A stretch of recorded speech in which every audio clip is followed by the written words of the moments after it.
i Sao Paulo eller Kigali, så ved jeg hvad du er, du vil med pap.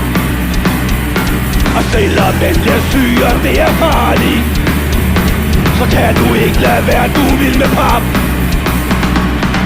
Jeg hedder Sid, men der står Sony på min dør. Det er temmelig fjollet, men fake way, hvis nogen spørger. Den med 40 tommer, den har også tjent mig godt.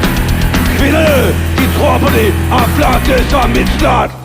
Vild med pap, vild med pap.